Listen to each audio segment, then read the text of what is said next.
Dear students, now I am going to give the answers for mathematics second online preparatory examination. First main, choose the correct answers. Here 8 questions are there, each carries 1 marks. Totally you will get 8 marks if you give the correct answers. Yes, question number 1 is, if the nth term and n plus 1th term of an AP are respectively 14 and 20, then the common difference is dash. Okay, ಏನು ಕೊಟ್ಟಿದ್ದಾರೆ, nth and n plus 1th term of the AP ಕೊಟ್ಟಿದ್ದಾರೆ. nth term is 14 and n plus 1th term is 20. The question is, the common difference is how much is the question. ಅರ್ಥ ಆಯ್ತು ಅಂತ ತಿಳ್ಕೊಂತೀನಿ. ಒಂದು A P ಇದೆ, ಅದರ nth term for example 4th term ಅಂದರೆ A4 ಬರೀತೀರಾ, 5th term ಅಂದರೆ A5 ಬರೀತೀರಾ, 6th term ಅಂದರೆ A6 ಅಂತ ಬರೀತಾರೆ. ಹಾಗಾದರೆ nth ಟರ್ಮ್ ಅಂದರೆ AN ಕೊಟ್ಟಿದ್ದಾರೆ, AN ಈಸ್ ಎಷ್ಟು 14. ಹಾಗೆ n plus 1th term, n plus 1th term ಅಂದರೆ AN plus 1, how much it is 20. What is the question here? We have to find the common difference. Common difference means D equals question mark. Yes, how to find D? You know the formula, D equals A2 minus A1. ಈ formula ನಿಮಗೆ ಗೊತ್ತಿದೆ. But ಇಲ್ಲಿ A2ನೂ ಕೊಟ್ಟಿಲ್ಲ, ಹಾಗೆ A1ನೂ ಕೊಟ್ಟಿಲ್ಲ. ಹಾಗಾದ್ರೆ ಹೇಗೆ solve ಮಾಡ್ತೀರಾ? ಫಸ್ಟ್ ಆಫ್ ಆಲ್ ನಾನು AP ಡೆಫಿನೇಷನ್ ಹೇಳುವಾಗ ನಿಮಗೆ ಎಕ್ಸ್ಪ್ಲೇನ್ ಮಾಡಿದ್ದೆ. Yes, what is arithmetic progression? Arithmetic progression is a sequence in which each succeeding term is obtained by adding a fixed number to the preceding term. ಕರೆಕ್ಟಾ? Arithmetic progression ಅಂದ್ರೆ ಒಂದು sequence, ಅಲ್ಲಿ ಪ್ರತಿಯೊಂದು ಮುಂದಿನ term ಬೇಕು ಅಂದರೆ ಹಿಂದಿನ ಟರ್ಮಿಗೆ ಒಂದು ಫಿಕ್ಸೆಡ್ ನಂಬರ್ ಏನು ಮಾಡ್ತಾ ಹೋಗಬೇಕು, ಆ್ಯಡ್ ಮಾಡ್ತಾ ಹೋಗಬೇಕು. ಏನು ಆ್ಯಡ್ ಮಾಡಿರ್ತೀರಾ ಅದಕ್ಕೆ ನಾವು ಕಾಮನ್ ಡಿಫ್ರೆನ್ಸ್ ಅಂತ ಕರಿತೀವಿ. ಎಸ್, ಇನ್ನೂ ಒಂದು ಡೆಫಿನೇಷನ್ ಹೇಳಿದ್ದೆ, arithmetic progression is a sequence in which difference of succeeding term to preceding term is constant. Difference of succeeding term to preceding term means ಮುಂದಿನ ಟರ್ಮ್ನಲ್ಲಿ ಹಿಂದಿನ ಟರ್ಮನ್ನು ಕಾಡಿದ್ರೆ ಕಾನ್ಸ್ಟೆಂಟ್ ಬರುತ್ತೆ. ಆ ಕಾನ್ಸ್ಟೆಂಟಿಗೆ ನಾವು ಡಿ ಅಂತ ಕರಿತೀವಿ. ಹಾಗಾದರೆ ಡಿ ಅಂದರೆ A2 minus A1, A3 minus A2. Even you can use D equals A4 minus A3, D equals A5 minus A4. ಒಟ್ಟಿನಲ್ಲಿ ಮುಂದಿನ ಟರ್ಮ್ನಲ್ಲಿ ಹಿಂದಿನ ಟರ್ಮ್ ಕಳಿಬೇಕು. ಇಲ್ಲಿ ನೋಡಿ, AN ಒಂದು ಟರ್ಮ್ ಆದರೆ AN ಪ್ಲಸ್ 1 ಏನಾಗಿರುತ್ತೆ, ಅದರ ಮುಂದಿನ ಟರ್ಮ್ ಆಗಿರುತ್ತೆ. ಫಾರ್ ಎಕ್ಸಾಂಪಲ್ ಇದಕ್ಕೆ ನೀವು 4 ಕೊಟ್ಟರೆ ಇದು 4 ಪ್ಲಸ್ 1 5 ಆಯಿತು. ಹಾಗಾದರೆ ಇದು A4 4th ಟರ್ಮ್, ಇದು 5th ಟರ್ಮ್ ಆಗುತ್ತೆ. ಹಾಗಾದರೆ D ಈಕ್ವಲ್ಸ್ ಏನಾಗುತ್ತೆ formula, AN plus 1 minus AN ಆಗುತ್ತೆ. Yes, it is the succeeding term, it is the preceding term. That is D equals succeeding term is given 20, preceding term is given 14. That's why it is 20 minus 14 ಎಷ್ಟಾಗುತ್ತೆ, 6 ಆಗುತ್ತೆ. ಹಾಗಾದರೆ which is the correct answer? B equal 6 is the correct answer. Yes, ಕಷ್ಟ ಆಗುತ್ತೆ ಅಂತಾದರೆ ನೋಡಿ, ಹೀಗೆ ಮಾಡಿ ನಿಮಗೆ A2 minus A1 ಫಾರ್ಮುಲಾ ಗೊತ್ತಿದೆ. ಎಸ್, ಇಲ್ಲಿ ಗಿವ್ ಒನ್ ವ್ಯಾಲ್ಯೂ ಎನ್ನಿಗೆ 1 ಕೊಟ್ಬಿಡೋಣ, ಅವಾಗ ಇದು A1 ಆಗುತ್ತೆ. A1 14 ಆಯಿತು, 1 ಕೊಟ್ಟಿರೋದ್ರಿಂದ ಎನ್ನಿಗೆ ಇದೇನಾಗುತ್ತೆ A2 ಆಗುತ್ತೆ, 20 ಆಯಿತು. ಹಾಗಾದರೆ A2 minus A1 20 minus 14 ಎಷ್ಟು ಬಂದುಬಿಡುತ್ತೆ, 6 ಬರುತ್ತೆ. ಹಾಗೂ ಸಾಲ್ವ್ ಮಾಡ್ಬೋದು. ಎನ್ನಿಗೆ 1 ಕೊಡಬೇಕು ಅಂತಲೇ you can give any values. Okay, ಈಗ ಫಾರ್ ಎಕ್ಸಾಂಪಲ್ 5 ಕೊಟ್ಟರೆ ಇದು 5 ಪ್ಲಸ್ 1 ಆಗುತ್ತೆ. ಆಗ ಇದು A6, ಇದು A5, A6ಅಲ್ಲಿ A5 ಕಳೆದ್ರೆ D ಸಿಗತ್ತೆ. ಎಸ್, ಹಾಗೂ ಕೂಡ ನೀವು ಸಾಲ್ವ್ ಮಾಡ್ಬೋದು. Okay, come for the second question. Given that x plus y equals 10 and x minus y equals 2, then the value of 2x minus 3y equals dash. ನೋಡಿ, pair of linear equation ಇಂದ ಹೇಗೆ ಕೇಳಿದ್ದಾರೆ ನೋಡಿ question. Given that x plus y equals 10 ಅಂದರೆ ಒಂದು equation ಕೊಟ್ಟಿದ್ದಾರೆ, X plus y equals 10 ಅಂತೆ. ಹಾಗೆ ಎಕ್ಸ್ ಮೈನಸ್ ವೈ ಈಕ್ವಲ್ಸ್ 2 ಆದರೆ ಎಸ್ 2x minus 3y ನ ವ್ಯಾಲ್ಯೂ ಏನಾಗಿರುತ್ತೆ ಅಂತ ನೀವು ಫೈಂಡ್ ಮಾಡ್ಲಿಕ್ಕೆ ಹೊರಟಿದ್ದೀರಾ. ಎಸ್, ಹೇಗೆ ಸಾಲ್ವ್ ಮಾಡ್ತೀರಾ? ಫಸ್ಟ್ ಆಫ್ ಆಲ್ ನಿಮಗೆ ಎಕ್ಸ್ನ ವ್ಯಾಲ್ಯೂ ಬೇಕು, ಹಾಗೆ ವೈನ ವ್ಯಾಲ್ಯೂ ಬೇಕು. Okay, take this one as equation number 1. Let us take this one as equation number 2. Now you have to find the value of x and y by using these 2 equations. Yes, better we can go for elimination method. It is too easy because quotient of y is same, even X is also same. Better ಏನು ಮಾಡ್ತೀರಾ, add equation 1 and 2. ಆಗ plus Y minus Y cancel ಆಯಿತು, X plus X becomes 2x, 10 plus 2 becomes 12. 2 ಆ ಕಡೆ ತಗೊಂಡೋದ್ರೆ x equals 12/2. That is x equals 2 1s are 2 6s are 6/1 ಅಂದರೆ 6. ಹಾಗಾದರೆ x ನ ಆನ್ಸರ್ 6. ಈಗ y ನ ಆನ್ಸರ್ ಬೇಕಾದರೆ use equation number 1. What is there in equation number 1? x plus y equals 10. That is 6 plus y equals 10. y ಬೇಕು ಅಂದರೆ 6 ಆ ಕಡೆ ಕಳಿಸಿ. ನೋಡಿ, y equals 10, ಇದಿಷ್ಟು ಏನೂ ಮಾಡ್ತಾ ಇಲ್ಲ. 6 ಆ ಕಡೆ ಹೋದರೆ -6 ಆಯಿತು. ಹಾಗಾದರೆ y equals 4. ಹಾಗಾದರೆ x answer 6, y answer 4. By inspection method only you can find 6 plus 4 is 10, 6 minus 4 is 2. ಹಾಗಾದರೆ 2x minus 3y ನ ವ್ಯಾಲ್ಯೂ ಏನಾಗುತ್ತೆ ಅಂತ ಕೇಳಿದ್ದಾರೆ. That is 2 into x means 6 minus 3 into y means 4. 2 6s are 12 minus 3 4s are 12. 12 minus 12 is 0. ಹಾಗಾದರೆ which is the correct answer? Option A 0 is the correct answer. Okay, let us Yes, see the third question. If triangle ABC is similar to triangle DEF, then AB by BC equals DE by DF, BC by DE equals AC by DF, BC by DF equals AC by DE, EF by BC equals DF by AC. Which among these four option is correct? You have to judge now. ಓಕೆ, ಏನು ಕೊಟ್ಟಿದ್ದಾರೆ? Triangle A B C ಹಾಗೆ triangle D F similar ಅಂತೆ. Similar ಆಗಬೇಕು ಅಂದ್ರೆ ನಿಮಗೆ ಗೊತ್ತಿದೆ, corresponding angles must be equal. ಇಲ್ಲಿರೋ 3 ಆಂಗಲ್ಸ್ ಇಲ್ಲಿರಬೇಕು. ಅಥವಾ A B by DE must be equal to B C by E F must be equal to A C by D F ಆಗಿರಬೇಕು. Okay, ಹಾಗಾದರೆ ಈ ಟ್ರಯಾಂಗಲ್ಗೆ ಸಿಮಿಲರ್ ಆದರೆ ಇದಿಷ್ಟರಲ್ಲಿ ಯಾವ ರಿಲೇಷನ್ ಕರೆಕ್ಟ್ ಆಗಿರುತ್ತೆ ನೋಡೋಣ. ಓಕೆ, ಇಲ್ಲೇ ಐಡೆಂಟಿಫೈ ಮಾಡ್ಬೋದು. ಎ ಬಿ ಬೈ, ನೋಡಿ ಏನು ಕೊಟ್ಟಿದ್ದಾರೆ, A B by B C, A B by B C equals ಏನು ಕೊಟ್ಟಿದ್ದಾರೆ, DE ಡಿವೈಡೆಡ್ ಬೈ DF ಅನ್ನು ಕೊಟ್ಟಿದ್ದಾರೆ. ಇಲ್ಲಿ A B first and second by ಏನು ಕೊಟ್ಟಿದ್ದಾರೆ, B C is equals DE by DF ಅನ್ನು ಕೊಟ್ಟಿದ್ದಾರೆ. DE ಬೈ DF ಕೊಡೋ ಬದಲು EF ಕೊಟ್ಟಿದ್ರೆ ಈ ರಿಲೇಷನ್ ಕರೆಕ್ಟ್ ಆಗ್ತಾ ಇತ್ತು. ಯಾಕೆ ಅಂದರೆ ನೋಡಿ, A B by DE equals B C by ಏನು ಬರೀಬೋದು, EF ಬರೀತೀರಾ, B C by EF. Cross multiply ಮಾಡಿದ್ರೆ A B into EF equals B C into DE ಆಯಿತು. ಬಿ ಸಿ ಕಡೆ ತಂದುಬಿಟ್ರೆ A B by B C equals DE divided by ಏನಾಗುತ್ತೆ, EF ಆಗುತ್ತೆ. But ಇಲ್ಲಿ DE ಬೈ DF ಕೊಟ್ಟಿದ್ದಾರೆ, EF ಅಲ್ಲ. ಹಾಗಾದರೆ option A is not the correct answer. Okay, next see the second option, B C by DE, B C by DE, B C by DE ಅಲ್ಲೇ ತಪ್ಪಾಗ್ಬಿಡ್ತು. ಇದು second and third, ಇಲ್ಲಿ first and second ಆಗಲ್ಲ option. Then third ಆಪ್ಷನಿಗೆ ಬರ್ತೀರಾ, B C by DF, B C second and third by DF first and third, ಅಲ್ಲೂ ಕೂಡ miss ಆಯಿತು. Corresponding sides identify ಮಾಡೋದು ತಪ್ಪಾಗಿದೆ. ಹಾಗಾದರೆ ಆಪ್ಷನ್ ಕೂಡ ಆಗಲ್ಲ. ಕೊನೆಗೆ ಆಪ್ಷನಿಗೆ ಬರ್ತೀರಾ, EF ಬೈ ಬಿ ಸಿ ಕರೆಕ್ಟಾ? ನೋಡಿ, EF by B C second and third by B C ಅಥವಾ EF by B C. Yes, these two are corresponding sides. This one by this one equals ಏನು ಕೊಟ್ಟಿದ್ದಾರೆ, DF by A C, DF by A C. ಹಾಗಾದರೆ which is correct answer, D is the correct answer. ಅಥವಾ ಹೀಗೆ think ಮಾಡ್ಬೋದು, S ನಮಗೇನು ಗೊತ್ತಿದೆ ಅಂದರೆ B C ಇದನ್ನು ತಗೊಳ್ಳಿ, ಬಿ ಸಿ ಬೈ ಇದಕ್ಕೆ ಕರೆಸ್ಪಾಂಡಿಂಗ್ ಸೈಡ್ ಯಾವುದಲ್ಲಿ, EF equals DF by A C ಇದೆ. ನೋಡಿ, ಎ ಸಿ ತಗೊಳ್ತೀನಿ. ಇಲ್ಲಿ ಎ ಸಿಗೆ ಕರೆಸ್ಪಾಂಡಿಂಗ್ ಸೈಡ್ ಯಾವುದು, DF. Yes, if you take the inverse here, reciprocal here, sorry not inverse, reciprocal, EF by B C equals ಏನಾಗುತ್ತೆ, DF by ಏನಾಗುತ್ತೆ, A C. Actually it is a criteria. ಓದಿದ್ದೀರಾ? In two triangles if corresponding angles are equal then ratios of corresponding sides also equal. Which is the correct answer? Option D is the correct answer. Okay, next question is the ratio in which the point minus 4,6 divides the line joining the points minus 6,10 and 3,-8 is dash. Option A is 2,7 or 7,2 or minus 2 is to 7, 7 is to minus 2, comma ಅಲ್ಲ ಸಾರಿ is to. Okay, ಇಲ್ಲಿ ರೇಷಿಯೋನ word ಬಂದಾಗಲೇ ನಿಮ್ಗೆ ಗೊತ್ತಾಗಬೇಕು. Yes, the problem is based on section formula. ಏನಿದೆ question, the ratio in which the point minus 4,6 ಅಂದರೆ ಒಂದು point ಇದೆ ಅಥವಾ ಒಂದು ಪಾಯಿಂಟ್ ಇದೆ, ಅದರ ಕೋಆರ್ಡಿನೇಟ್ minus 4,6 ಅಂತೆ. That divides the line joining the points. ಅದೇನು ಮಾಡ್ತಾ ಇದೆ, ಒಂದು ಲೈನನ್ನು ಡಿವೈಡ್ ಮಾಡ್ತಾ ಇದೆ. ಅಂದರೆ ಆ ಲೈನಿನ ಮಧ್ಯದಲ್ಲಿ ಎಲ್ಲೋ ಇದೆ. ಯಾವುದನ್ನು ಡಿವೈಡ್ ಮಾಡ್ತಾ ಇದೆ, ಆ ಲೈನನ್ನು ಡಿವೈಡ್ ಮಾಡ್ತಾ ಇದೆ. ಆ ಲೈನ್ ಏನು ಮಾಡ್ತಾ ಇದೆ, ಜಾಯ್ನಿಂಗ್ ದಿ ಪಾಯಿಂಟ್ಸ್, ಅದು ಜಾಯಿನ್ ಮಾಡ್ತಾ ಇದೆ. ಯಾವ ಪಾಯಿಂಟ್ಸನ್ನು ಜಾಯಿನ್ ಮಾಡ್ತಾ ಇದೆ, -6,10 ಹಾಗೆ 3,-8 ಅನ್ನೋ ಪಾಯಿಂಟನ್ನು ಜಾಯಿನ್ ಮಾಡ್ತಾ ಇದೆ. ಎಸ್, ಒಂದು ಲೈನ್ ಇದೆ, ಅದರ ಕೋಆರ್ಡಿನೇಟ್ -6,10 ಆ್ಯಂಡ್ 3,-8. ಅದನ್ನು -4,6 ಅನ್ನೋದು ಡಿವೈಡ್ ಮಾಡ್ತಾ ಇದೆ. ಯಾವ ರೇಷಿಯೋನಲ್ಲಿ ಡಿವೈಡ್ ಮಾಡ್ತಾ ಇದೆ ಅಂತ ಫೈಂಡ್ ಮಾಡಬೇಕು. That means M1 is to M2 S2 ಅಂತ ಫೈಂಡ್ ಮಾಡಬೇಕು. ಓಕೆ, ಆಲ್ರೆಡಿ ನಿಮಗೆ ಹೇಳಿದ್ದೆ, ಈ ಕಡೆ ಇರೋದು X1 Y1, ಈ ಕಡೆ ಇರೋದು X2 Y2 ಅಂತ ತಗೊಳ್ತೀರಾ. ಇದೇ ಅಂತ ತಗೋಬೇಕು, P of X, Y ಅಂತ ತಗೊಳ್ತೀರಾ. ಇಲ್ಲಿ M1 is to M2 ಬೇಕು. ಎಸ್, M1 ಆ್ಯಂಡ್ M2 ಎಕ್ಸ್ನ ಫಾರ್ಮುಲಾದಲ್ಲೂ ಬರುತ್ತೆ, ಹಾಗೆ ವೈನ ಫಾರ್ಮುಲಾದಲ್ಲೂ ಬರೋದ್ರಿಂದ ಯಾವ ಫಾರ್ಮುಲಾ ಬೇಕಾದರೂ ಯೂಸ್ ಮಾಡ್ಬೋದು. Better I will use formula of X equals M1 X2 plus M2 X1 whole divided by M1 plus M2. X ಅಂದರೆ yes, it is -4 equals M1 we don't know into X2 means 3 plus M2 also we don't know into X1 ಅಂದರೆ -6 whole divided by M1 plus M2. Simplify, minus 4 equals 3 into m1 3m1 plus into minus minus 6 into m2 6m2 whole divided by m1 plus m2. Yes, m1 plus m2. Now we can go for cross multiplication.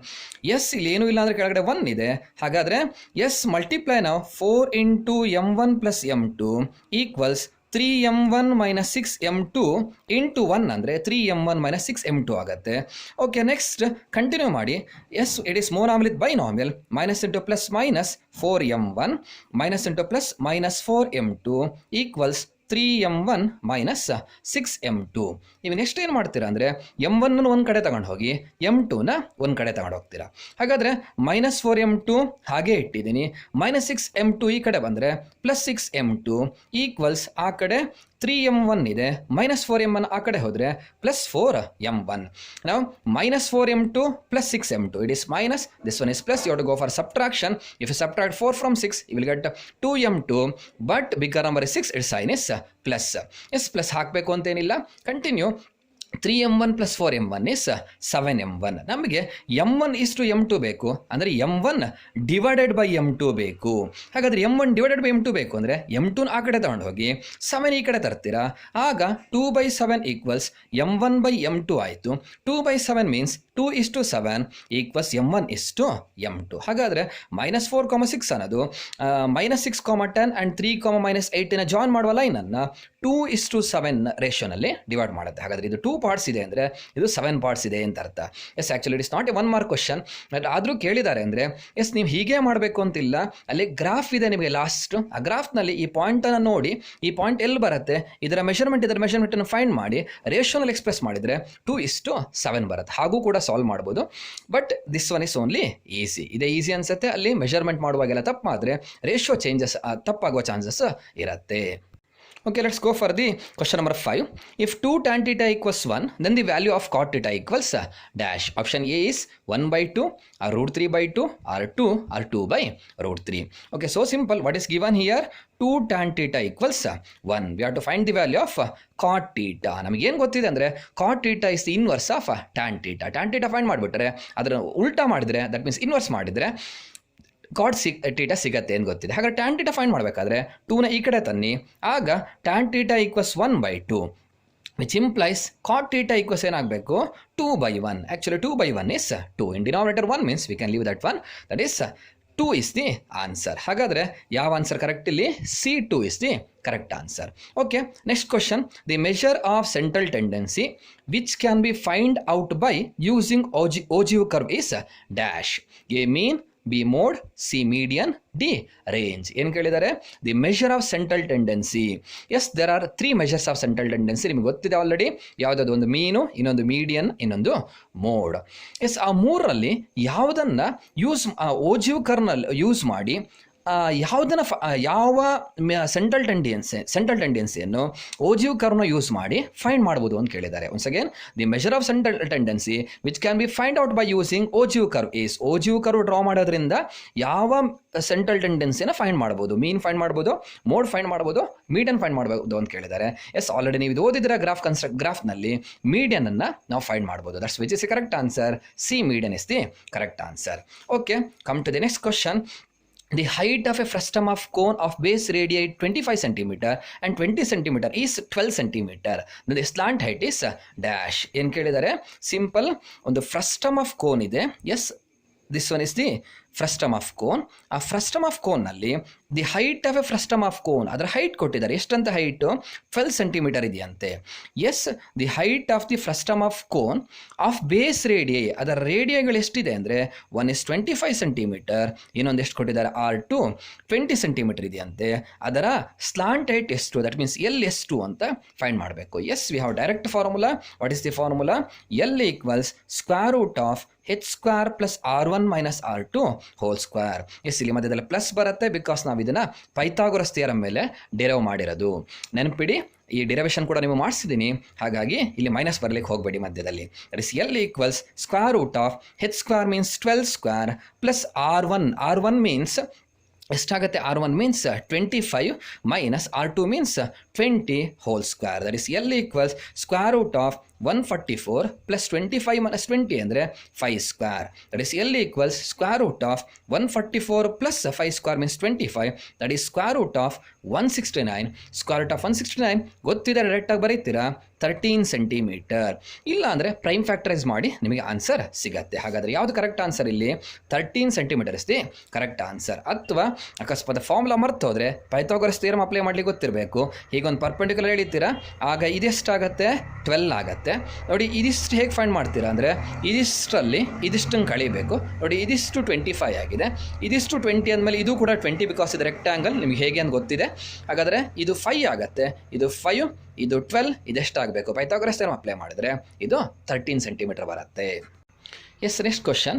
If one root of the quadratic equation x square minus 8x plus K equal 0 is 1, then the value of K is dash. ಏನು ಕೊಟ್ಟಿದ್ದಾರೆ? ಒಂದು quadratic equation ಇದೆ, x square minus 8x plus K equal 0. ಇದನ್ನು one of the root, yes you know a quadratic equation has at most 2 roots. ಒಂದು quadratic equation solve ಮಾಡಿದರೆ ಆ ಎಕ್ಸಿಗೆ 2 ಆನ್ಸರ್ಗಳು ಬರ್ಬೋದು. 1 answer ಬಂದಿದೆ, ಕೊಟ್ಟಿದ್ದಾರೆ 1 ಅಂತೆ. ಹಾಗಾದರೆ ಆ 1 ಅನ್ನೋದು ಒಂದು ರೂಟ್ ಆಗಬೇಕು ಅಂದರೆ ಈ ಕೆ ಅನ್ನಲ್ಲಿ ನಾವು ಏನನ್ನು ಸಬ್ಸ್ಟಿಟ್ಯೂಟ್ ಮಾಡಬೇಕು ಅಂತ ಫೈಂಡ್ ಮಾಡಬೇಕು. ಕಷ್ಟ ಆಗುತ್ತೆ ಅಂತಾದರೆ ಎಸ್, ಒಂದು ಸಿಂಪಲ್ ಎಕ್ಸಾಂಪಲ್ ತಗೊಳ್ತೀನಿ ನೋಡಿ. X square minus 5x plus 6 equal 0. It is A quadratic equation. If you find the roots of this quadratic equation, how to find the roots of this quadratic equation? You can use formula method, or you can use factorization method, or you can use even completing square also. Yes, find ಮಾಡಿದ್ರೆ ನಿಮಗೆ roots 2 and 3 ಬರುತ್ತೆ. ಹಾಗಾದರೆ yes 2 and 3 are the roots of this quadratic equation. ಹೇಗೆ verify ಮಾಡ್ತೀರಾ? ಎಕ್ಸಲ್ಲಿ 2 ಕೊಟ್ಟು ನೋಡಿ, 2 square minus 5 into 2 plus 6 equal 0. 2 square ಅಂದರೆ 4 minus 5 2s are 10 plus 6 equal 0. 4 plus 6 means 10 minus 10 equal 0. 10 minus 10 means 0 equals 0. Yes, correct ಇದೆ. L H S R H S equal ಆಗ್ತಾ ಇದೆ ಅಂದರೆ ನಾವು ಬಂದಿರೋ ರೂಟ್ ಕರೆಕ್ಟ್ ಇದೆ. ಹಾಗಾದರೆ 2 ಅನ್ನೋದು ಇದರ ರೂಟ್. ನಾನು ಇದನ್ನು ಯಾಕೆ ಹೇಳಿದೆ ಅಂದರೆ 2 ಅನ್ನೋದು ಇದರ ರೂಟ್ ಅಂದಮೇಲೆ, ಈ ಕ್ವಾಡ್ರಾಟಿಕ್ ಈಕ್ವೇಷನ್ ರೂಟ್ ಅಂದಮೇಲೆ 2 ಅನ್ನೋದನ್ನು ಇದಕ್ಕೆ ಸಬ್ಸ್ಟಿಟ್ಯೂಟ್ ಮಾಡಿದಾಗ, ಎಕ್ಸ್ಗೆ ಸಬ್ಸ್ಟಿಟ್ಯೂಟ್ ಮಾಡಿದಾಗ ಇದಿಷ್ಟರ ಆನ್ಸರ್ ಆರ್ ಎಚ್ ಎಸ್ಗೆ ಈಕ್ವಲ್ ಆಗಿರಬೇಕು. ಹಾಗಾದರೆ ಇಲ್ಲೂ ಅಷ್ಟೇ 1 ಅನ್ನೋದು ಇದರ ರೂಟ್ ಅಂದಮೇಲೆ ಇಲ್ಲಿ 1ನ ಸಬ್ಸ್ಟಿಟ್ಯೂಟ್ ಮಾಡಿದೆ ಅಂದರೆ ಎಕ್ಸ್ ಇರಲಿ ಇದಿಷ್ಟರ ವ್ಯಾಲ್ಯೂ ಎಷ್ಟಿಗೆ ಈಕ್ವಲ್ ಆಗಬೇಕು? 0ಗೆ ಈಕ್ವಲ್ ಆಗಬೇಕು. ಹಾಗಾದರೆ put x equals 1. Yes, it becomes 1 square minus 8 into 1 plus K equals 0. 1 square means 1 minus 8 plus k equals 0. 1 minus 8 is minus 7 because it is plus, this one is minus. You have to go for subtraction. If you subtract 1 from 8, you will get 7. Bigger number is 8, its sign is minus, plus k equals 0. Yes, minus 7 ಆ ಕಡೆ ಕಳಿಸಿದ್ರೆ k equals 0 plus 7, that is 7. ಹಾಗಾದರೆ k value ಏನಾಗಬೇಕು? 7 ಆಗಬೇಕು. S, verify ಮಾಡಬೇಕಾದ್ರೆ k ಇರಲ್ಲಿ 7 ಕೊಡಿ, X square minus 8x plus 7 equal 0 ಆಗುತ್ತೆ. ಅದರ ರೂಟ್ಸ್ ಫೈಂಡ್ ಮಾಡಿ ನೋಡಿ, 1 ರೂಟ್ ಏನಾಗಿರುತ್ತೆ? 1 ಬಂದೇ ಬರುತ್ತೆ. Yes, this is the method to verify. Okay, next question is state basic proportionality theorem, or even I can ask state Thales theorem also. Yes, ನೆನಪಿದೆ ನಿಮಗೆ? ಏನು ಹೇಳುತ್ತೆ Thales theorem? If a straight line drawn parallel to a side of a triangle to intersect other two sides in distinct points, then other two sides are divided in the same ratio. That means ಒಂದು ಲೈನನ್ನು ಆ ಒಂದು ಸೈಡಿಗೆ ಪ್ಯಾರಲಾಗಿ ಹೇಳಿದ್ರೆ ಆಗ ಈ other 2 ಸೈಡ್ಸನ್ನು ಅದು ಒಂದೇ ರೇಷಿಯೋನಲ್ಲಿ ಡಿವೈಡ್ ಮಾಡುತ್ತೆ. That means A D by D B ಎಷ್ಟು ಬರುತ್ತೋ ಎ ಬೈ ಇ ಸಿ ಕೂಡ ಅಷ್ಟೇ ಬರುತ್ತೆ. That is statement of Thales theorem. Okay, next question is write the formula to find C S F A cone. ಒಂದು cone ಇದೆ. Yes, ನಾವೇನು find ಏನು ಬರೀಬೇಕು? ಸಿ ಎಸ್ ಎ ಫಾರ್ಮುಲಾ ಬರೀಬೇಕು of base radius R. ಅದರ base radius R ಇದೆಯಂತೆ, ಹಾಗೆ ಅದರ ಹೈಟ್ ಎಷ್ಟಿದೆ? ಹೆಚ್ಚಿದೆ. S, you know the formula to find the C S F cone. What is the formula? Pi into R into L. Yes, but ಏನು ಬರೀಬೇಕು? Square units. Since area comes in square units, that's what right? Square units ಬರೀತೀರಾ. Yes, don't confuse. ಇಲ್ಲಿ ಹೆಚ್ಚು ಕೊಟ್ಟಿದ್ದಾರೆ ಅಂತ, ಇಲ್ಲ ಏನಾದ್ರು P ಕೊಟ್ಟಿದ್ರೆ ಎಸ್ ಏನು ಚೇಂಜ್ ಆಗಲ್ಲ, pi into R into L ಅಂತಲೇ ಬರೀತಾರೆ. ಅದೇ ಸ್ಲಾಂಟ್ ಹೈಟ್ ಏನಾದ್ರು ಪಿ ಕೊಟ್ಟರೆ pi into R into P ಅಂತ ಬರೀತೀರಾ. Okay, next question. Evaluate sine 30 minus cos 60. Sine 30 minus cos 60 value ಎಷ್ಟು ಅಂತ ಫೈಂಡ್ ಮಾಡಬೇಕು. Simple. Sine 30 means yes we know it is 1/2 minus cos 60 again it is 1/2. 1/2 ಅಲ್ಲಿ 1/2 ಕಳೆದ್ರೆ 0 because 4 minus 4 is 0 only. ಅಥವಾ 1 minus 1 is 0, 0/2 ಬರೀತಾರೆ, 0/2 is 0 only. Okay, let us continue. Next question. Okay, next question is which term of the AP 5, 8, 11 so on is 41. ಏನು ಕೇಳಿದ್ದಾರೆ? 41 ಅನ್ನೋದು ಈ A ಪಿನ continue ಮಾಡ್ತಾ ಹೋದ್ರೆ 41 ಅನ್ನೋದು ಬರುತ್ತೆ. ಆ 41 ಅನ್ನೋದು ಎಷ್ಟನೇ ಟರ್ಮ್ ಅಂತ ಫೈಂಡ್ ಮಾಡಬೇಕು. ಓಕೆ, ಎಸ್ ನೋಡಿ, ಇದು A1, it is A2 second term, it is A3, A4, ಇದು ಮೇ ಬಿ A10 ಆಗಿರ್ಬೋದು, A11 ಆಗಿರ್ಬೋದು, A12 ಆಗಿರ್ಬೋದು, ಏನೋ ಒಂದು ಗೊತ್ತಿಲ್ಲ. ಹಾಗಾಗಿ ಏನಂತ ತಗೊಳ್ತೀರ, ಅದನ್ನು AN ಅಂತ ತಗೊಳ್ತೀರ. ಹಾಗಾದರೆ ಲೆಟ್ nth ಟರ್ಮ್ ಈಕ್ವಲ್ಸ್ 41. ಇದೊಂದು ಟರ್ಮ್ ಆಗಿರಲೇಬೇಕಲ್ಲ, A10 ಆಗಿರ್ಬೋದು ಅಥವಾ A11 ಆಗಿರ್ಬೋದು. ಇದು ಏನು ಅನ್ನೋದು ಗೊತ್ತಿಲ್ಲ, ಹಾಗಾಗಿ ನೀವೇನು ತಗೊಳ್ತೀರಾ, AN ಅಂತ ತಗೊಳ್ತೀರಾ. Yes, you know the formula to find AN, A plus N minus 1 into D equals 41. A means first term S5 plus N minus 1 into D you have to find in right side. D equals A2 minus A1, that is 8 minus 5, yes, it is 3, that's why 3 here equals 41. Simplify now, 5 plus, it is monomial with binomial, 3 into n is 3n, minus 3 into 1 is 3, equals 41. 5 minus 3, yes, it is 2 plus 3n equals 41. Yes, if you transfer 2 to that side, 3n equals 41 minus 2, that is 3n equals 39. If you want to find the value of n, transfer 3 to right side, n equals 39 by 3, 3 1s are 3 13s. ಹಾಗಾದರೆ ಎಷ್ಟಾಗತ್ತೆ, 13 ಆಗುತ್ತೆ. ನಾವೇನು ತಗೊಂಡಿದ್ದೀವಿ, ಇದನ್ನು nth term 41 ಅಂತ ತಗೊಂಡಿದ್ದೀವಿ. n answer 13 ಅಂದರೆ 13th term 41 ಅಂತ ಆಯಿತು. ಹಾಗಾದರೆ which term of this AP is 41? Yes, you are right, 13th term of the AP is 41 ಅಂತ ಬರೀಬೇಕು. Okay, next question, write the nature of the roots of the quadratic equation. x square plus 4x plus 4 equals 0. Nature of the roots ಅಂದರೆ ಈ quadratic equation solve ಮಾಡಿದಾಗ, yes, ನಿಮಗೆ ಗೊತ್ತಿದೆ, it has at most 2 roots, 2 roots ಬರುತ್ತೆ. ಆ 2 roots ಹೇಗಿರುತ್ತೆ ಅನ್ನೋದನ್ನು find ಮಾಡಬೇಕು. ಎಸ್, ನೀವು ರೂಟ್ಸನ್ನು ಫೈಂಡ್ ಮಾಡಿ ಹೇಳಬೇಕು ಅಂತಿಲ್ಲ, ನಿಮಗೆ ಗೊತ್ತಿದೆ already. You have to find delta. Delta means b square minus 4ac. First of all you have to see ABC. Yes, the standard form of quadratic equation is ax square plus bx plus c equals 0. Yes, it is in standard form. That's why you can write a, b, c directly.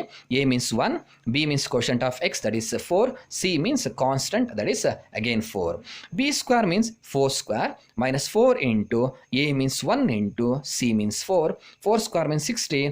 Yes, minus into plus minus, minus into plus minus, 4 1s are 4, 4 4s are 16. 16 minus 16 is 0. That's why delta is 0. ಅಂದರೆ discriminant ಏನು ಬರ್ತಾ ಇದೆ, 0. But ಏನು ಕೇಳಿದ್ದಾರೆ ಅಂದರೆ, right, find the discriminant ಅಂತ ಕೇಳಲಿಲ್ಲ, right the nature of the roots of the quadratic equation. ಇದನ್ನು ಸಾಲ್ವ್ ಮಾಡುವಾಗ ಬರುವ 2 ರೂಟ್ಸು ಹೇಗಿರುತ್ತೆ ಅಂತ ಕೇಳಿದ್ದಾರೆ. ಡೆಲ್ಟಾ 0 ಬಂದಿರೋದ್ರಿಂದ, yes, you write, roots are real and equal. If you get a positive number here, it is greater than 0 ಅಂತ ಬರೀತೀರಾ. Roots are real and distinct ಅಂತ ಬರೀತೀರಾ. ಅದೇ -3 ಏನಾದ್ರು ಬಂದರೆ ಅಥವಾ ನೆಗೆಟಿವ್ ನಂಬರ್ಸ್ ಬಂದರೆ, you write, it is less than 0, roots are imaginary. Okay, next question, identify the tangent in the given figure. Yes, ಈ ಕೊಟ್ಟಿರುವ ಫಿಗರ್ನಲ್ಲಿ ಯಾವುದು ಟ್ಯಾಂಜೆಂಟ್ ಅಂತ ಐಡೆಂಟಿಫೈ ಮಾಡಬೇಕು. S, which is the tangent here, PRQ is the tangent ಅಥವಾ PQ ಅನ್ನೋದು tangent ಅಂತ ಬರೀತೀರಾ. ಸಿಂಪಲ್, ಬಿಕಾಸ್ ಸಿ AB ಅನ್ನೋದು secant. Yes, it is a line which intersect the circle in 2 distinct points, that's why it is called secant.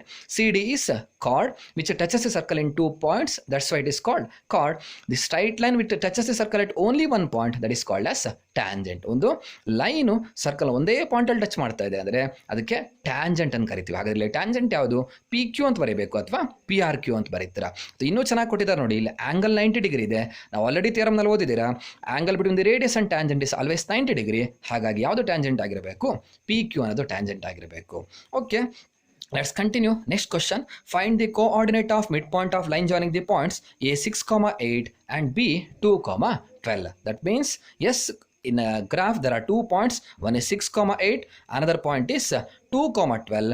Now we have to find the coordinate of midpoint of line joining the points. That means ಒಂದು line ಇದೆ, ಅದು 6,8 ಮತ್ತು 2,12 ಅನ್ನು join ಮಾಡ್ತಾ ಇದೆ. ಅದರ mid ಪಾಯಿಂಟಿನ coordinate ಏನು ಅಂತ ಫೈಂಡ್ ಮಾಡಬೇಕು. Again coordinate geometry question. ಇದು x1 y1 ಅಂತ ತಗೊಂತೀರಾ, ಈ ಕಡೆ ಇರೋದು x2 y2, ಮಧ್ಯದಲ್ಲಿರೋದನ್ನ x and y ಅಂತ ಕರಿತೀರಾ. ಎಸ್, ಫಾರ್ಮುಲಾ ನಮ್ಗೆ ಗೊತ್ತಿದೆ, coordinate of mid point, that is P of x, y equals, what is the formula, x find ಮಾಡಬೇಕಾದ್ರೆ formula x1 plus x2 by 2, y find ಮಾಡಬೇಕಾದ್ರೆ y1 plus y2 whole divided by 2. x1 means, yes, 6 plus 2 whole divided by 2, y1 plus y2, y1 means 8 plus y2 means 12 whole divided by 2. Yes, 6 plus 2 means 8 by 2, 8 plus 12 means 20 by 2. That is 8 by 2 means 2 ones are 2 fours are 4, it is 10. Therefore the answer is 4, 10. ಅಥವಾ ಡೈರೆಕ್ಟಾಗಿ ಹೇಳೋದಾದರೆ S ಡೈರೆಕ್ಟಾಗಿ ಹೇಳಲಿಕ್ಕೆ ಇಲ್ಲೆಲ್ಲ ಸ್ಟೆಪ್ಸಿಗೆ marks ಇದೆ, that's why. But answer verify ಮಾಡೋದಾದರೆ ನೋಡಿ 6 + 2 means 8, 8 ಅರ್ಧ 4, 8 + 12 means 20, its half is 10. Therefore the answer is 4, 10. Yes, next question. 16th one, find the distance between origin and 0, 3. Yes, you have to find the distance between origin and 0, 3. Yes, it's your well and wish. Either you can use distance formula, that is d equals square root of x2 minus x1 whole square plus y2 minus y1 whole square, or you can use the formula d equals square root of x square plus y square. Yes, distance between origin and point ಕೇಳಿದಾಗ ಈ formula use ಮಾಡಿದ್ರು ಆಗುತ್ತೆ ಅಥವಾ distance formula use ಮಾಡಿದ್ರು ಆಗುತ್ತೆ. ಈಗ distance formula use ಮಾಡ್ತೀರಾ ಅಂದರೆ ಆರಿಜಿನ್ ಅನ್ನು 0, 0 ಅಂತ ಬರೀತೀರಾ. ಎಸ್ ಇದು x1 y1, ಇದು x2 y2, or it is x1 y1, it is x2 y2. Yes D equals square root of, ಇಲ್ಲಿ ಪಿ ಅಂತ ಏನಾದ್ರು ಕೊಟ್ಟಿದ್ರೆ ಓ ಪಿ ಅಂತ ಬರೀತಾ ಇದ್ರೆ, ಏನೂ ಕೊಡಲಿಲ್ಲ ದಟ್ಸ್ ಡಿ ಅಂತಾನೆ ಬರೆಯೋಣ. x2 means 0 minus x1 is also 0 whole square, y2 means 3 minus y1 is 0 whole square, that is d equals 0 minus 0 is 0 square, 3 minus 0 is 3 square, that is d equals 0 square is 0, 3 square is 3, 3 is 9, d equals square root of 0 plus 9 is 9, that is d equals square root of 9 is 3 units. That's why ಇವುಗಳ ಮಧ್ಯೆ ಎಷ್ಟಿರುತ್ತೆ distance ಅಂದರೆ ಅಂದರೆ ಗ್ರಾಫ್ನಲ್ಲಿ origin ಮತ್ತು 0, 3ಗೆ ಎಷ್ಟಿರುತ್ತೆ distance ಅಂದರೆ 3 units ಇರುತ್ತೆ. Yes ಈ ಫಾರ್ಮುಲಾ ಯೂಸ್ ಮಾಡೋದಾದರೆ ಎಸ್ ಇದನ್ನು ಎಕ್ಸ್ ಇದನ್ನು ವೈ ಅಂತ ಕಾಣ್ತೀರಾ. D equal square root of X means 0 square plus Y means 3 square, that is D equals 0 square is 0, 3 square is 9, that is D equals square root of 9, that is 3 units. Yes, in both the methods you will get the same answer because we derived this formula from this formula only. That is the reason.